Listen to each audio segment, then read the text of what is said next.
It sure looked like I had it all, but in fact, I wanted less as I grew older and had to find out what I was about.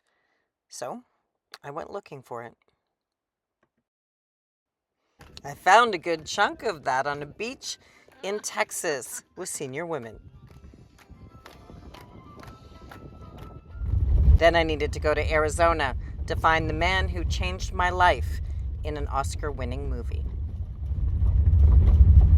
Bob Wells, who participated in Nomadland and showed people his world. My pleasure. When we first met a couple weeks ago, I said to you, in addition to telling you I'm writing a book about this, that you changed my life. I'm assuming that's not the first time you've heard that. No, I've heard that once or twice. How does that make you feel? Good. It is actually one of the goals of what I do is to make people's lives better. So get that feedback is always good. I obviously, because of cheap RV living, I know a bit of your history. The night that you were crying in, I think a van that you had rented. No, I had bought a box fan. Oh, you had bought a box fan, and you were working so that you could help with, do child support. Did you ever foresee this? I mean, your life has become a completely different entity than you started it with. No, at no point in along the way would it ever have occurred to me that what it could become what it became. And all along the way, it was just I was presented with choices, and I always chose so that I could help more people. Just that being my North Star, my guiding light, was if you can help more people, then do so, because that's why we're all here on this planet, is to do as much good for each other as we can. And so I just chose at every step of the way that this would help, this would help someone, so I should do that. So in less than a month, tens of thousands of people are going to come for the RTR, which is you're the star of the show. And when you see that movement, do you think that it's gaining momentum? Because I'm not sure if I just heard about it and decided to adopt this life, or whether there's actually a movement. But over the years, and you donate money through HAWA, do you see that this is becoming an increasing movement? Because housing prices are becoming really difficult for people. Very difficult for people, yeah. I do think there will be more and more. Also, the really extreme weather that we've been having, both Canada and the U.S. Canada, especially with the fires, and the U.S. really, really bad too. But boy, Canada's had some fires. And we've had tornadoes in places that didn't normally have tornadoes. Inconceivable. Yeah. That the weather that's occurring, that's destroying so many lives. That will. One of the consequences of all that is that insurance costs will go way up. There are places, especially in the U.S., where they simply will not insure homes anymore. So all those, Florida, California, are the two prime examples right now. And so that insurance is going to become much more expensive. Flood insurance will become just unavailable. There's going to be a lot more people out of housing. Housing will just skyrocket. It's skyrocketed already. It's going to get worse. So yes, I consider there to be a lot more people going to be turning to living in a vehicle. And one of the things that I hear all the time, I'm 56 years old, so I've met a lot of people 55 plus, and particularly women who are afraid. And then they get out here and they find out that there's nothing to be afraid about. But they're women who have found out that their retirement in the United States, your Social Security, is not going to pay for a bricks and sticks. Are you finding that increasingly the word is spreading that this is an alternative? Because the women that I meet and that I have interviewed for the book find they're happier than they've ever been in their lives. Absolutely. And they love it. Mm-hmm. and they feel safe. I mean, they make smart decisions about where to stay for a night, but and I know that obviously you can't speak on behalf of women, but what are they telling you? Well, safety is the big issue people ask about, particularly women. We are such a fear-based society. You turn on the TV and you're just flooded with fear. You just, it's constant risk and danger and fear. And so people have come to trust the four walls of their house, their car, their work.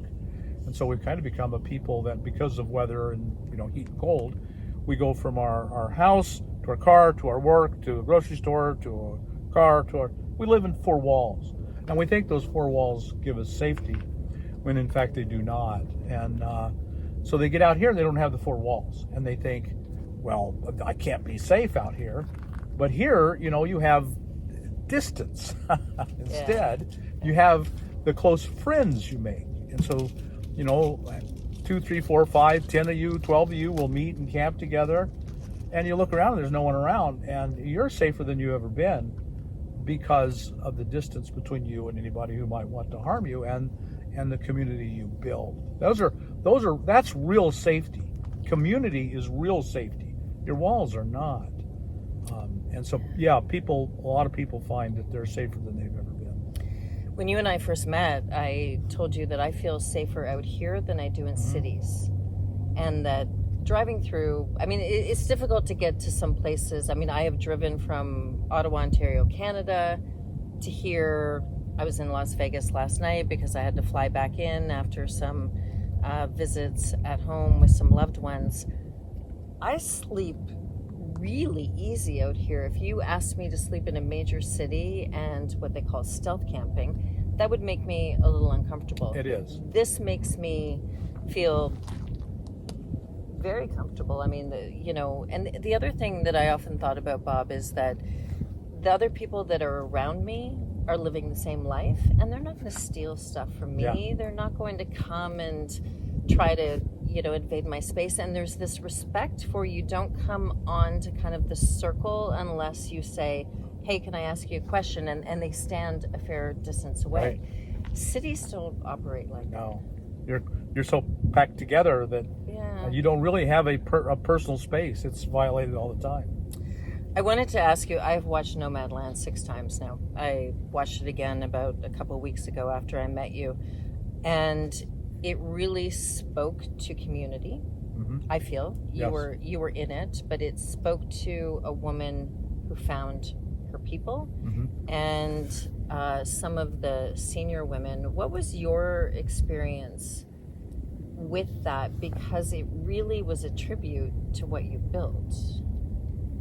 Well, it must have been emotional to go through that. I would say so. Absolutely. We, in fact, for the movie, we recreated the RTR, a woman named Linda May, who was the real world and basis, Swanky and Swanky, Swanky were the basis of the character the movie was built around, Frances McDermott's character.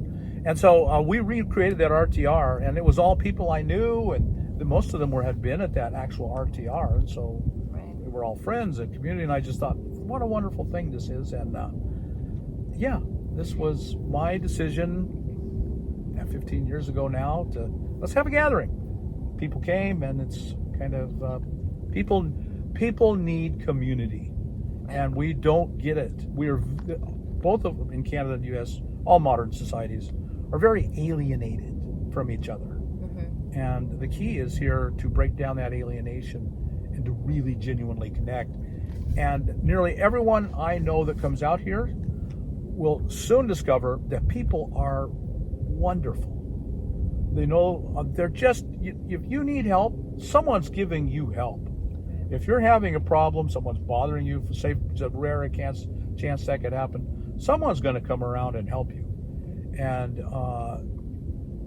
it just changes your whole worldview when you see how really great the average person is. And you're from Alaska. I'm from just north of New York State. One of the things I hear sometimes is, but it's so far to drive. And as you know, because of injuries from a car accident, I do it in 3-hour increments.